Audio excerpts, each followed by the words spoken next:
What just happened between President Trump and Ilhan Omar isn't politics as usual. It's a turning point in American history. One moment of cruelty, one reckless post, and Trump turned it into the most devastating political counterattack of his career. This wasn't just about revenge. It was about loyalty, patriotism, and what it truly means to be American. What you're about to hear could change how you see this country forever.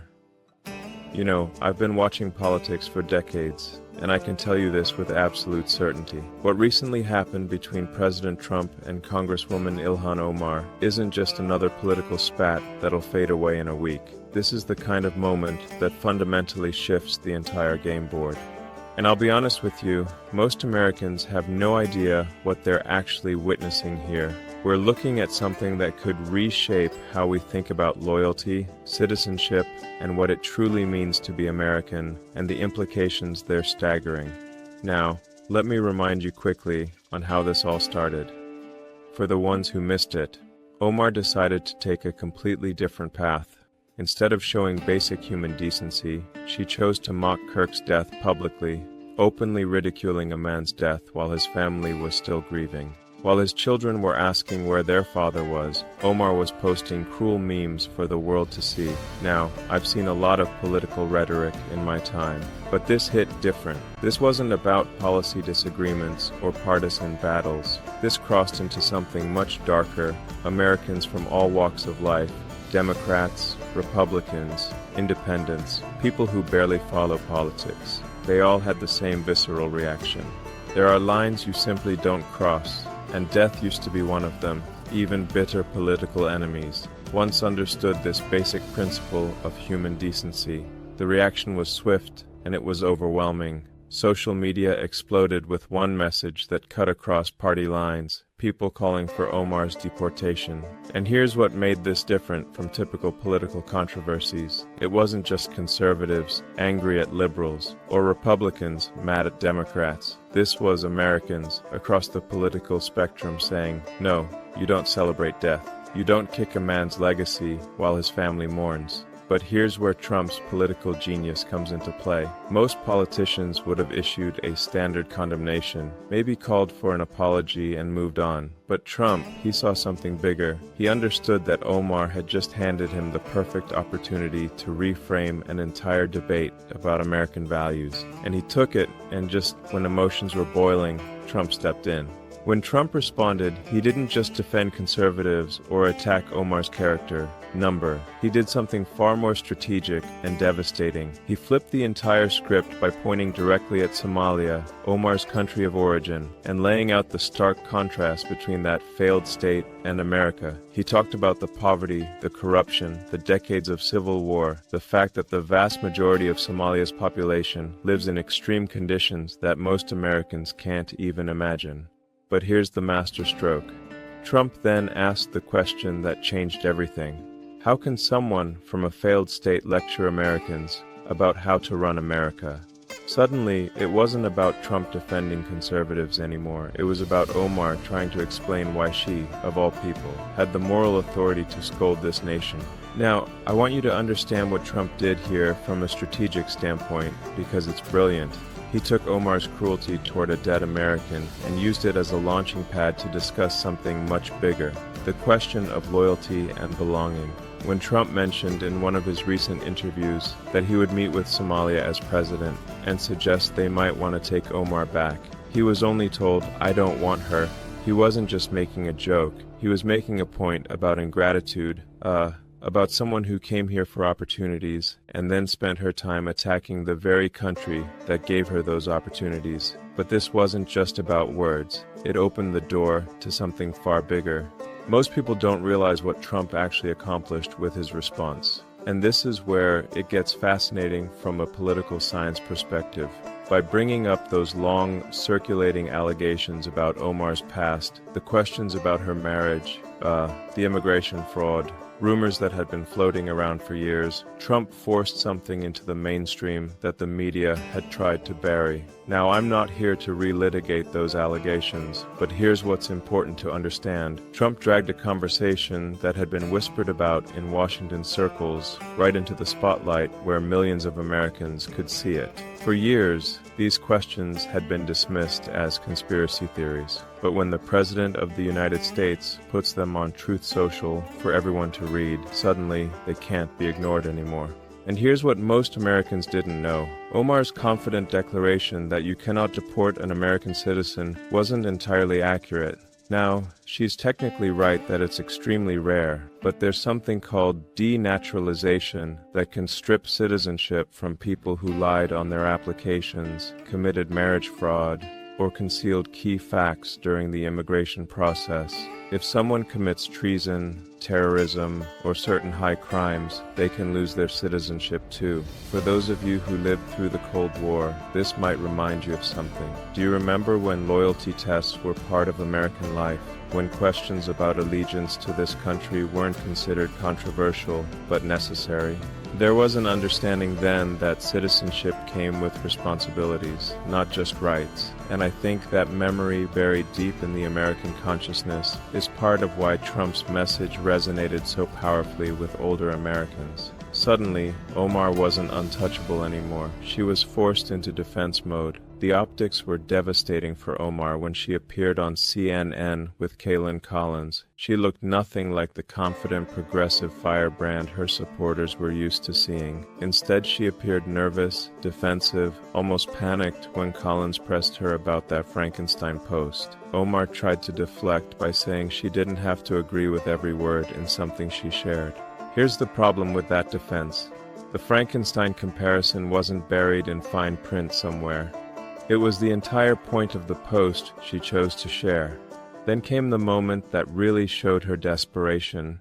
When pushed harder about the deportation calls, Omar snapped back with nervous energy, insisting you can't deport an American citizen. She tried to sound confident, but you could hear it in her voice. She was trying to convince herself as much as the audience, and when the pressure intensified, she resorted to name-calling, dismissing her critics as idiots. Now, I've been around in this world long enough to know that when someone starts calling their opponents names instead of addressing the substance, they've lost the argument. That's exactly what happened here.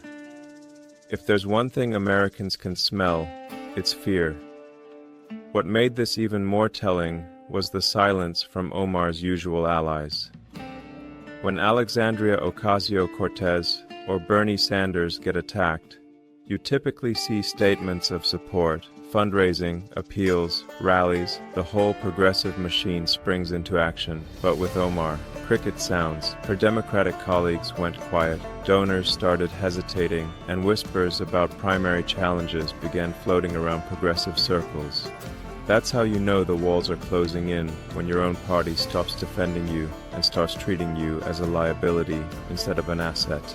If we know anything about the Democratic Party, it has no problem eating its own when someone becomes too toxic to defend. But the real hammer fell when Trump tied character to national loyalty. The contrast couldn't have been starker, and Trump knew exactly how to amplify it. While Omar was ridiculing the dead from behind her computer screen, Trump was standing shoulder to shoulder with Charlie Kirk's family at the memorial service, attended by tens of thousands of Americans. The vice president was there, major conservative leaders were there, and the message was crystal clear. This is how you honor the dead. This is how you show respect. This is what American values look like.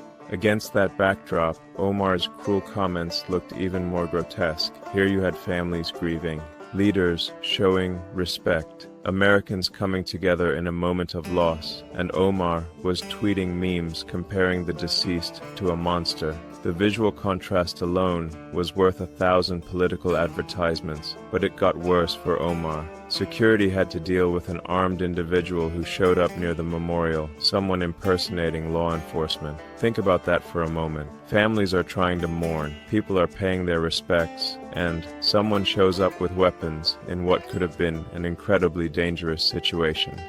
That's exactly the kind of chaos that reckless rhetoric can unleash. and it was Omar's own words that helped fuel that atmosphere of anger and division. The lesson here is profound, and it's something every American needs to understand. Words have consequences. When leaders choose cruelty over decency, when they mock the dead, instead of showing respect, they create an environment where anything becomes acceptable, and that's a dangerous path for any society to walk down. This moment wasn't just about one congresswoman, it was about the direction of America itself. You see, what we're really looking at here are two completely different visions for what America should be. On one side, you have Omar representing what I'd call multicultural progressivism, constantly criticizing America, pointing to its failures, trying to reimagine our national identity through the lens of grievance and oppression. To her supporters, she represents the future. To her critics, she represents everything wrong with modern politics. On the other side, you have Trump representing populist nationalism, America first, loyalty to country, preserving what made this nation exceptional in the first place. Trump doesn't apologize for America. He defends it. He doesn't ask what America can do better. He asks what America has done right and how we can build on that foundation. For those of you who lived through the great struggles that defined the 20th century, Trump's message probably resonates on a deeper level. You remember when loyalty and unity weren't just slogans, they were survival mechanisms when pulling together as Americans wasn't considered controversial, but necessary when love of country wasn't seen as extremism, but as basic citizenship, and this is why Trump's framing of Omar resonates so deeply. You've seen what happens when nations lose their sense of shared identity, when citizens stop believing in common values, when loyalty becomes optional. That historical perspective gives you something. Younger generations often lack the wisdom to recognize danger when you see it, but Omar's isolation wasn't just political, it carried a dangerous undertone. Now I want to talk about something that doesn't get nearly enough attention in our current political climate, and that's the connection between reckless rhetoric and real-world violence. We saw this play out in terrifying fashion at the Charlie Kirk Memorial, where security had to deal with that armed individual I mentioned earlier. This person wasn't just carrying weapons, they were impersonating law enforcement, conducting unauthorized security sweeps in a crowd of thousands of grieving families. Think about how we got to that point when political leaders choose outrage over responsibility, when they prioritize shocking statements over thoughtful discourse. They create an environment where anything feels justified. Omar's cruel mockery of Kirk's death didn't just hurt his family. It contributed to an atmosphere where some people felt violence was an appropriate response to political disagreement. This is what I mean when I say our politics are spiraling into a dangerous cycle. Outrage generates clicks. Clicks generate money. Money funds more outrage.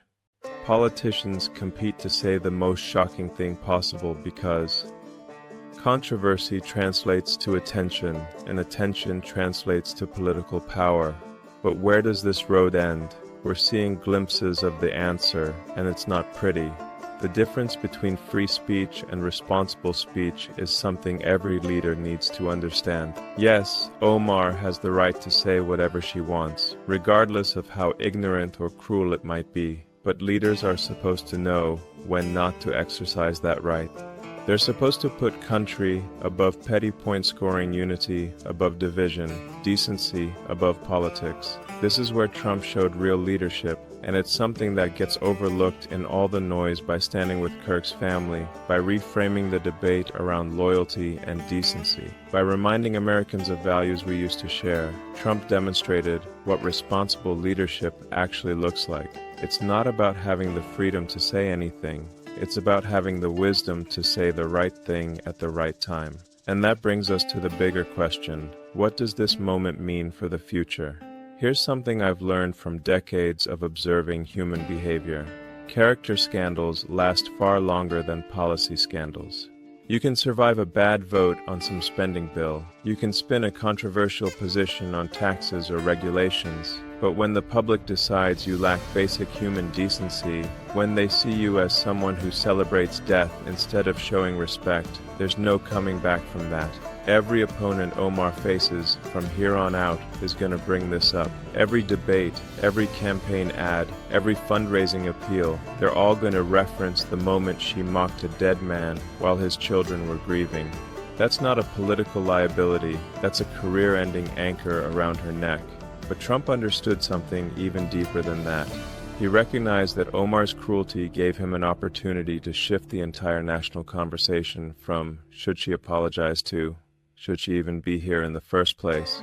That's political jujitsu of the highest order, using your opponent's momentum against them to achieve something much bigger than just winning an argument. By connecting Omar's Frankenstein comments to questions about her immigration history, Trump managed to make millions of Americans suddenly aware of something they'd never heard of before. Denaturalization, the legal process by which naturalized citizens can lose their citizenship if they obtained it fraudulently. Most people had no idea this was even possible, but suddenly it was part of the national conversation. Once trust is broken at this fundamental level, it rarely returns, and that's exactly what happened to Omar. She went from being a controversial but untouchable progressive icon to someone even her own party started viewing as a liability. The is about primary challenges, the silence from usual allies, the hesitation from donors. All of that tells you everything you need to know about her political future. But here's the catch. This isn't just about Omar, it's about where our politics is headed.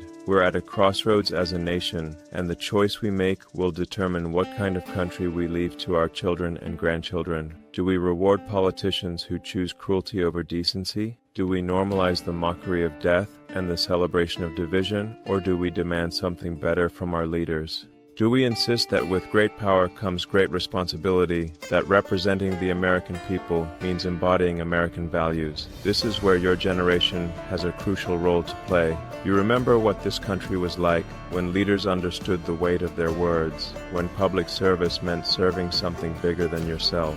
When loyalty to America wasn't considered controversial but essential, you have the historical perspective to recognize what we're losing and the moral authority to demand we get it back.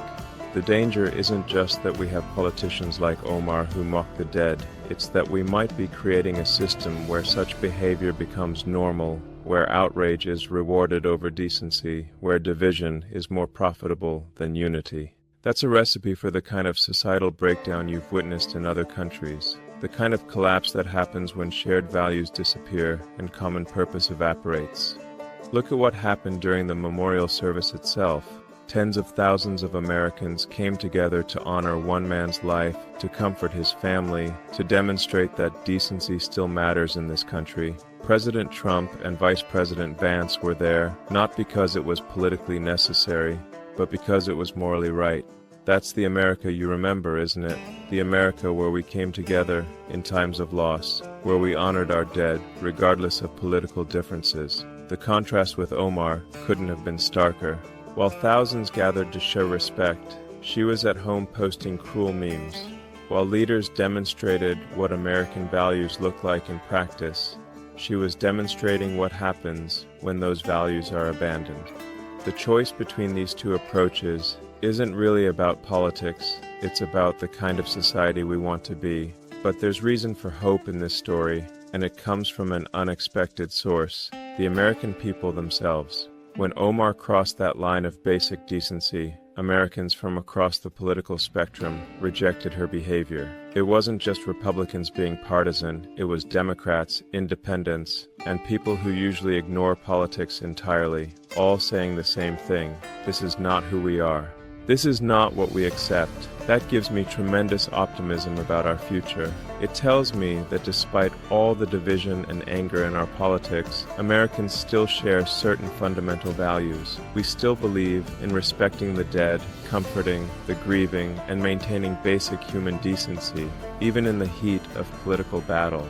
Those values aren't Republican or Democratic, they're American. The question is whether we'll demand that our leaders reflect those values, or whether we'll continue to reward the politics of outrage and division. The choice ultimately is ours. Every vote we cast, every candidate we support, every behavior we excuse or condemn. These are all decisions about the kind of country we want to live in. Trump's response to Omar showed us what leadership looks like when it's guided by principle rather than political calculation. He didn't just score points against a political opponent.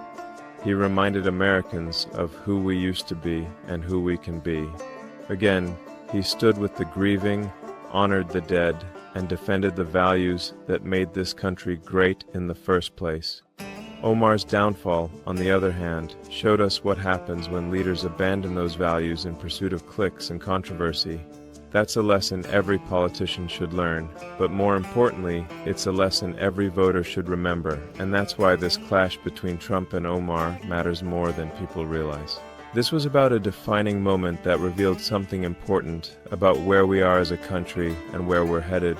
It showed us that Americans still have standards, still expect decency from their leaders, and still believe that some things are more important than political point scoring. But it also showed us how fragile those standards can be, how easily they can be eroded. The responsibility for protecting those standards lies with all of us. Your generation understands this better than most, because you've seen what America can accomplish when we're united behind common values. That experience gives you both the wisdom to recognize what we're losing and the moral authority to demand. We get it back. Leadership isn't about having the loudest voice or the most followers on social media. It's about values, respect, and responsibility. It's about understanding that words have consequences, that actions matter, and that representing the American people is a privilege that comes with obligations. It's about showing up when it counts, standing with the grieving, and defending what's right even when it's not popular. That's what Trump demonstrated. That's what Omar failed to understand, and that's what the rest of us need to remember as we navigate the challenging times ahead. The future of American politics and American society depends on whether we reward this kind of responsible leadership or whether we continue down the path of outrage and division. The choice, as always, is ours to make, but we have to make it soon before the damage becomes irreversible. So now I want to hear from you. Did Trump just change the game with this move? Should Omar face real consequences? Should she be deported? Drop your thoughts in the comments. And if this opened your eyes, don't forget to hit that like button, subscribe, and share this with a friend, because most people still have no idea what this really means for our future.